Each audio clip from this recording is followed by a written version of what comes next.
if you can master those basic techniques, I think next time when you deliver any presentations, people will view you like a true master. It's too good to be true. So finally, I'm going to tell you about how Steve Jobs can deliver a super stunning presentation. Steve Jobs used to say that there are 3 levels of pro. The first one is simple solution from simple thinking. It's very simple. Everything is very simple. But most of the time, it won't work. The other level of pro is very complex solution from deep thinking. It works, but it's too complicated that people cannot deal with it. The last one is simple solution from insanely deep thinking. It's insanely deep thinking. It's simplify every solution that people can deal with it. And he believed it won't work in the first level. It worked in the second level, but nobody can duplicate it. So the best pro will be come up with simple solution from insanely deep thinking. That's real pro. So with that, I'm going to tell you, use the last 30 minutes to tell you how Steve Jobs can present and deliver those beautiful presentations. How he refined his material and how he rehearsed his presentation. First thing, practice. He practiced a lot. Second, he mastered stage presence. A lot of people, they spend a lot of time to prepare the presentation in computer. But once they get on stage, they even cannot use this remote control. So what's the point? So every time you talk, why it's become red? I don't know. Then I check, oh, can you hit again? That's it. Oh, again? Because you don't know how to handle this. And this remote control is the only one that you can connect with the computer. So why not spend the other 1 hour to study this remote control? Number 3, wear the appropriate costume. Very important. So let's start with the first one. Business we used to say that his sense of informality comes after grueling hour of practice. And you probably cannot understand the true meaning of this conclusion. The true meaning of this conclusion is like this. When Steve Jobs rehearsed his presentation, it would look like this. So we have one Steve Jobs right here. He has the other several Steve Jobs decor right here in case of emergency, because his physical condition is not good. Once he has he need to go to restroom or something. That's a very good point. So he was going here, and the other fake Steve Jobs would come in and the other side. So nobody realized this guy is not a real Steve Jobs. But because he is so rich, he can hire some actor to present this. Once he comes back from the restroom, he take over it. And nobody realized. So he hired a lot of fake Steve Jobs. And he also had backup generator. Once the computer crashed down, the power crashed down, he has the other backup. You cannot believe that. Because a couple of years ago, he invited a very famous speech coach from Japan, used to be his friend, to watch his rehearsal and provide some evidence. And this guy looked at the week he rehearsed the presentation. He was completely amazed about the way how Steve Jobs rehearsed his presentation. His name is Kawasaki Jajaki.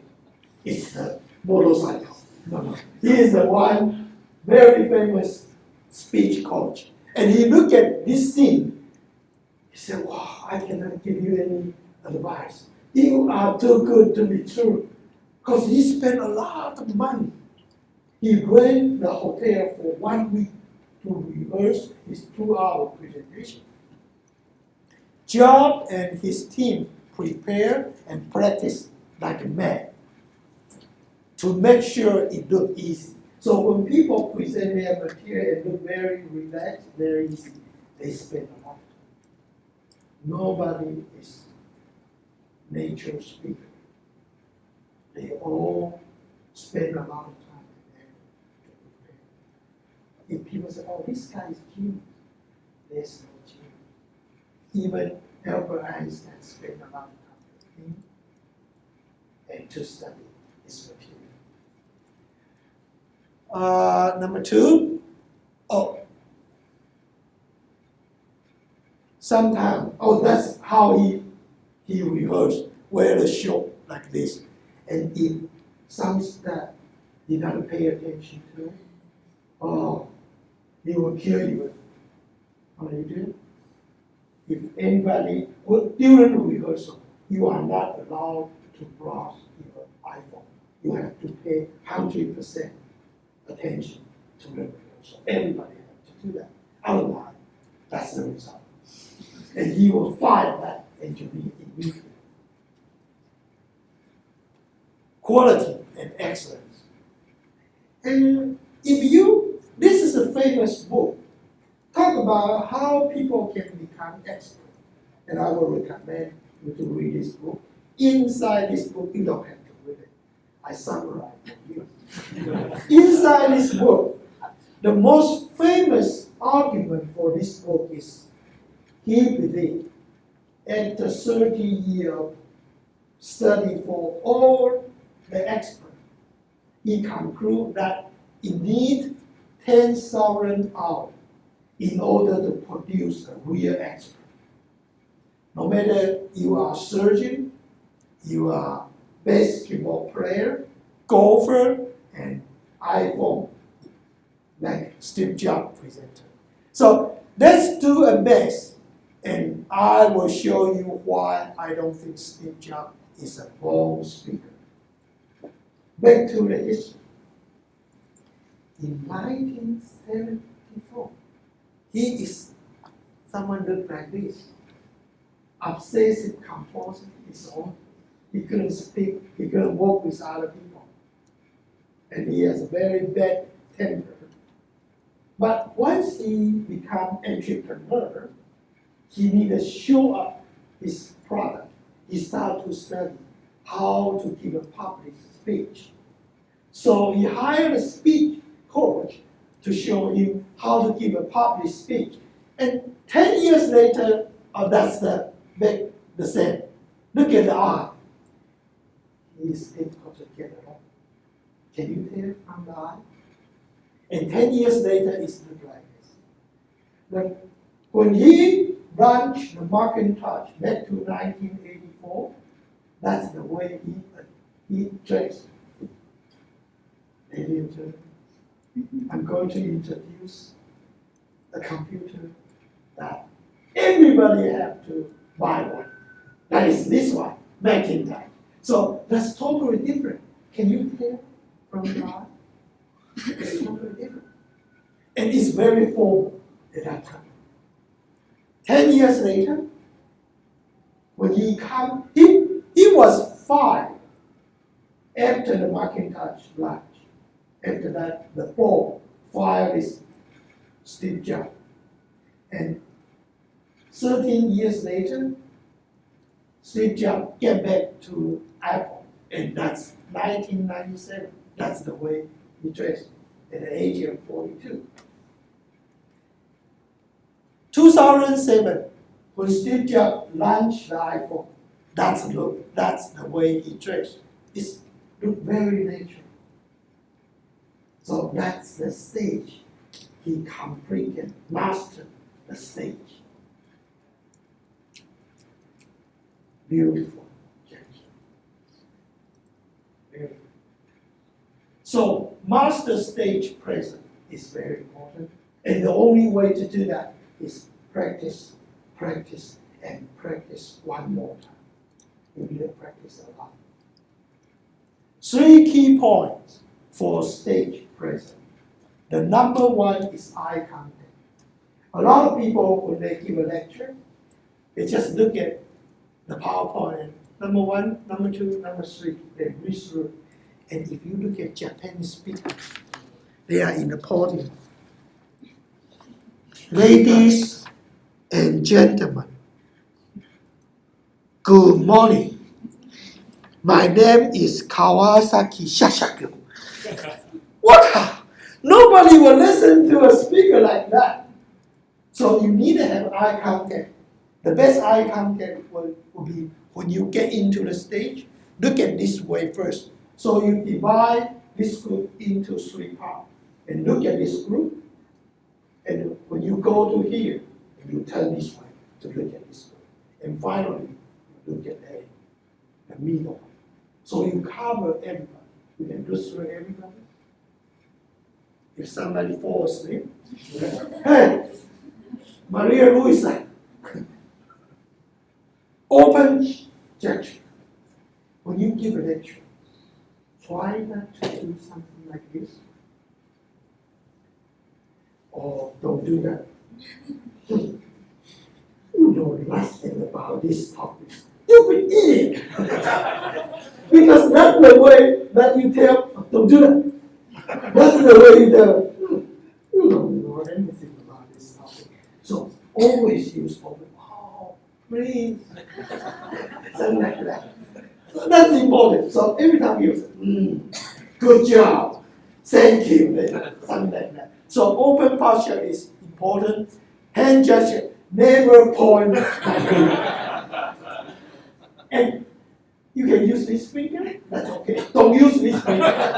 In the United States, you use this. Oh, that's very terrible. Don't do that. Okay. So he will come in and say, oh, thank you for coming to this. Where the appropriate custom is important.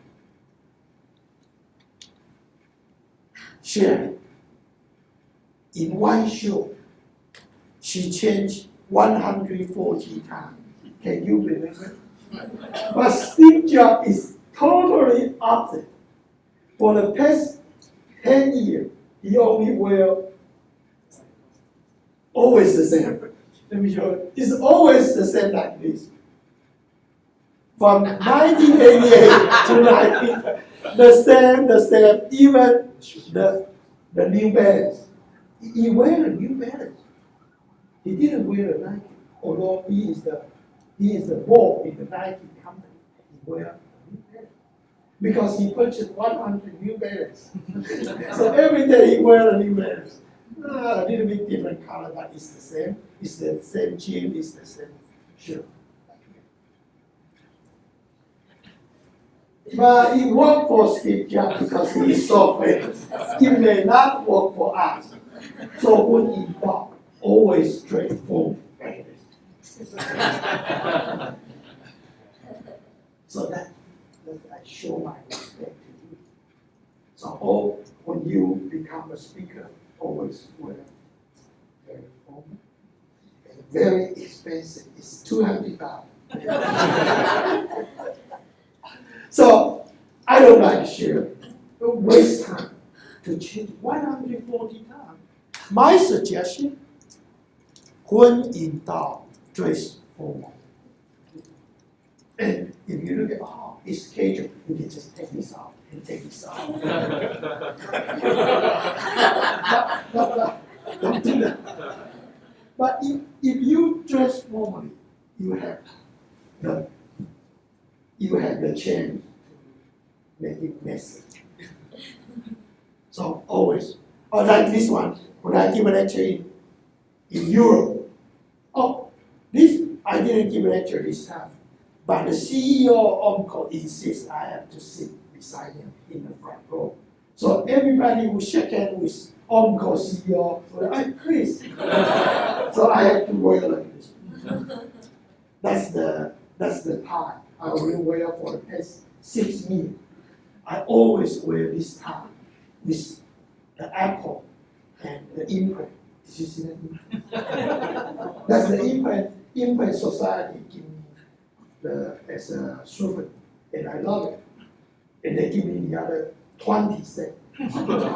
So I said, well, from this moment on, I'm going to wear either this one when I give a lecture. If I don't give a lecture, I wear this one. So every day I go to my office, I wear the same tie. Why bother? So don't worry about it. So the same tie. Thank you. And those are big guys from Barcelona. And this is the king of the Spain. It is not a real king. It's the king of Spain in Orthodontics. Not a real king. So that's the way when I'm on stage, I always wear like this every time. So I don't need to worry about what I'm supposed to wear today. No, always like this. The same.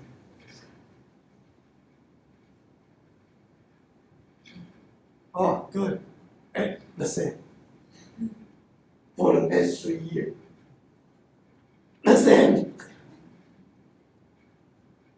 Oh, this is in Edinburgh. This is the biggest screen I have ever seen.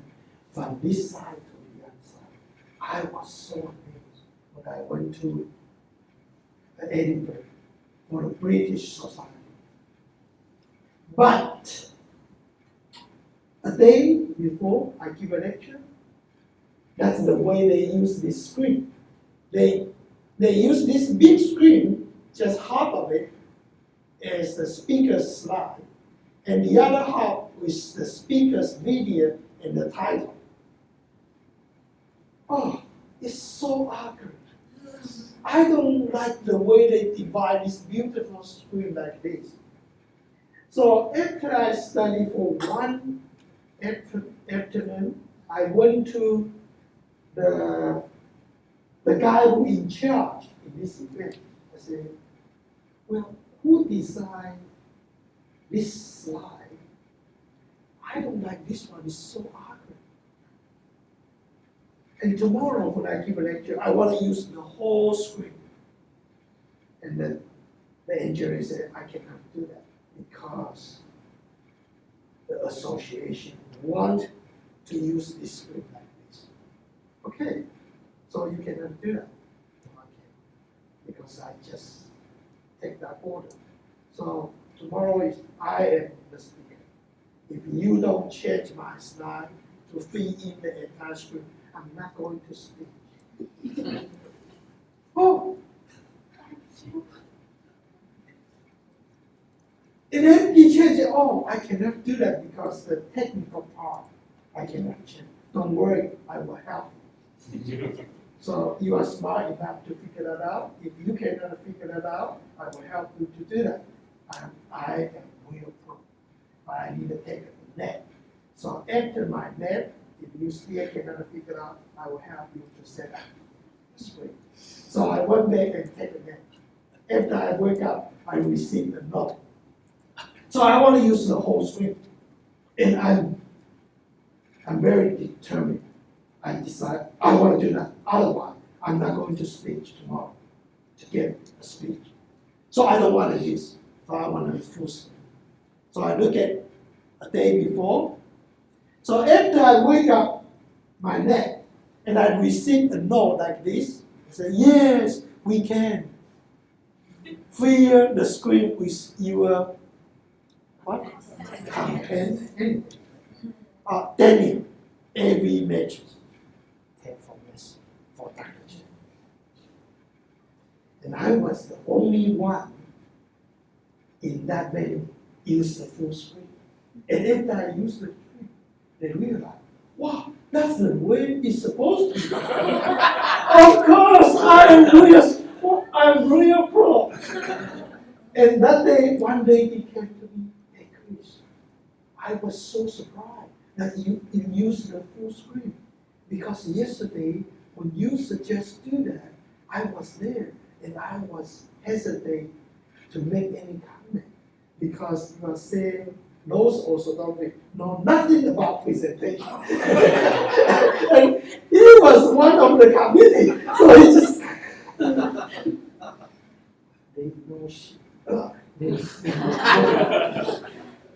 So that's the way I presented. Look at that. I have this one. I have this one as well. I learned from Dr. Homer from Hollywood. The Hollywood guy, they always wear that. I don't know why they do that. I have no idea. But anyway, anytime Dr. Homer give a lecture, he always wear it. So I don't give me that. So this is about Dr. Homer. I have no idea why people do that. Oh, okay. So that makes sense. One more thing. Have fun. Because people spend 1 hour with you. They don't really want to know the statistics. They want to have fun. If they have fun, and they also can learn something, that's bonus. So at least when you deliver a presentation, you need to make everybody very comfortable and have fun with that 1 hour. So you need to have sense of humor and to tease like Neil, wake up! Something like that. Now that's the job. It's very serious, but during the lecture, that's the way you look. That's the way you look. Look at the art. It's totally different from rehearsal. During the rehearsal, he is very serious. But once he get on the stage for a formal presentation, you will look like this. Totally different personality. Totally different. Yeah.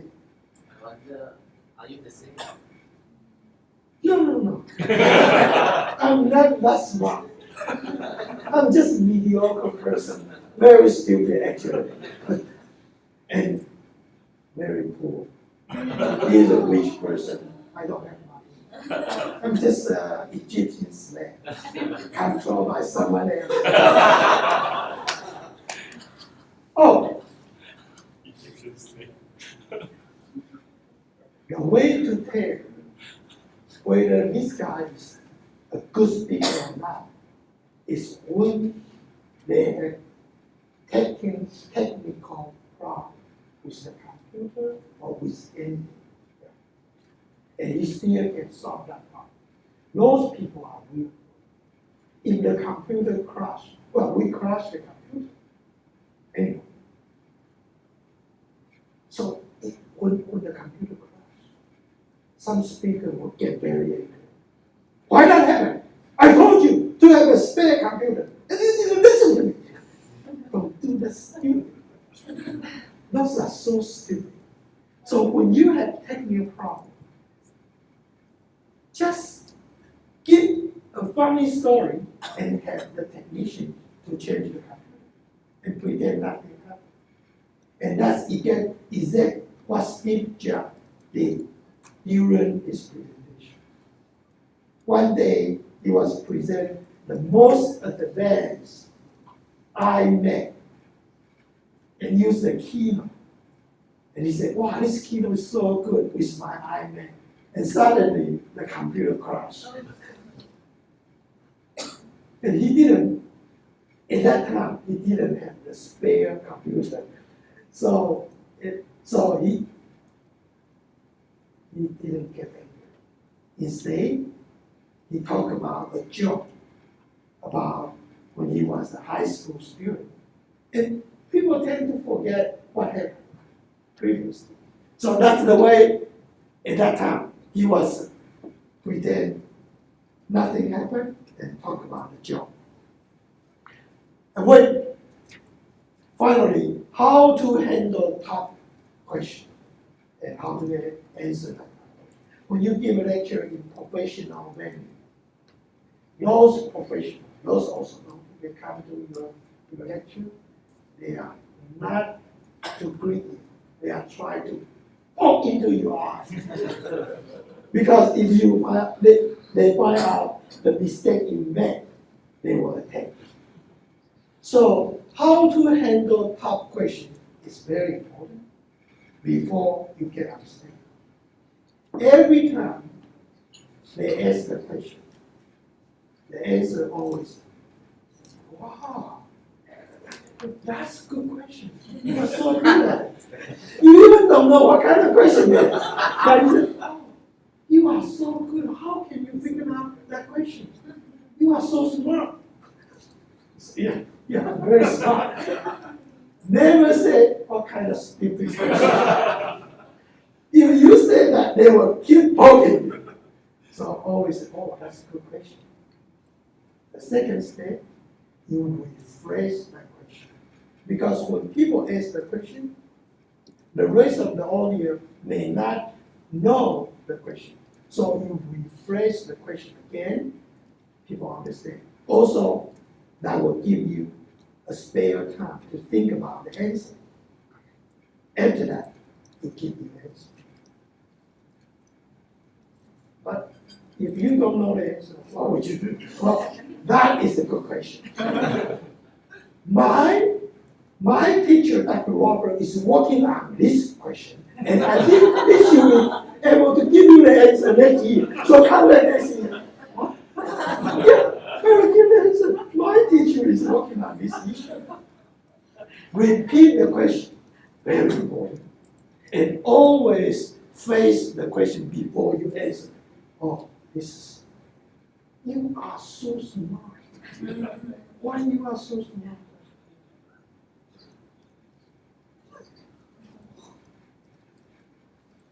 Uh, 25 years ago, 20 years ago, 25 years ago, when I gave my PhD defense, and there one time, he didn't like it. So he wanted to give me out. So after I present my computer, he was and he asked 3 questions, like a machine gun. He spoke very fast, so I cannot catch the point. And he asked 3 questions, I cannot read. How can you answer that question?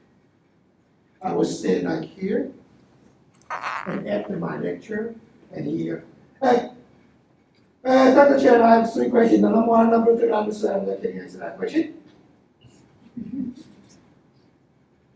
I have no idea about the question.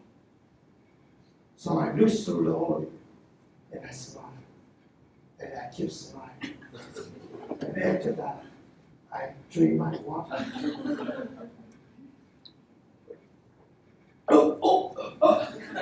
Sorry. And I kept smiling for 2 minutes. And my professor, Dr. Robert, was so anxious about. He was assumed that I have no idea about the question. I didn't have any clue about that question. So finally he said, Chris, let me rephrase the question. The number 1 question, the first question is about so you can give the answer yes or no. The number 2 is the answer is either this one or that one. The same answer is so he already gave me the answer. He's such a good gentleman, wonderful gentleman. He tried to help me out. And after he gave me rephrase the question and the answer, I said, Dr. Robert, have a seat. Thank you. I'm just too tired. I just need some rest. That's it. Don't worry about the question and answer. And everybody was happy because this guy tried to help me, and I said, sit, have a seat. Because I already gave the answer. And after I give the answer, that guy tried to ask the other question. Oh, wait, I want to give other people a chance. He had no chance to answer that question. I was so happy. For the past 25 years, I always live with this wonderful performance. I have no idea where come to that idea to handle this tough question. Really happy about that. Go back to the main topic. Because when people ask different questions, they try to divide, to move to other topics. Finally, you need to bring to your main topic. If today you want to sell Diamond Q, you need to bring back to Diamond Q. If today you want to sell the insignia, you will insignia is so good. Even Alan's son use insignia, something like that. So go back to your main topic, because that's the one you want the audience to remember your topic, your key point. It's important. Don't let the audience drag you to other direction, the wrong direction. And with high note, it's always the conclusion that you already prepared for many, many weeks before the lecture. High note. So to conclude today's lecture, there are 3 rules. Always stick to the rule of 3, which is create a story, as I show you today. Deliver your experience.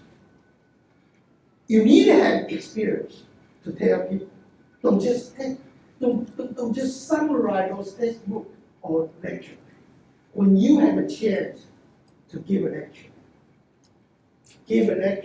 that relates to the experience you had in your career, not the experience that William Prophet had or Dr. Robert had. That has nothing to do with your lecture. Always deliver the experience you have.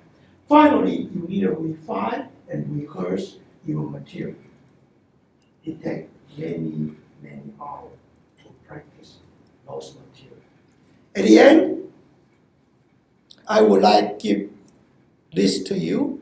When Steve Jobs was giving his lecture in Stanford back to 2005, he concluded that stay hungry and stay foolish. Because that's the only way, stay hungry is the only way that keep learning new things. And stay foolish. If you already believe you know everything, how can you learn from other people? So stay foolish and stay hungry. Thank you for attending.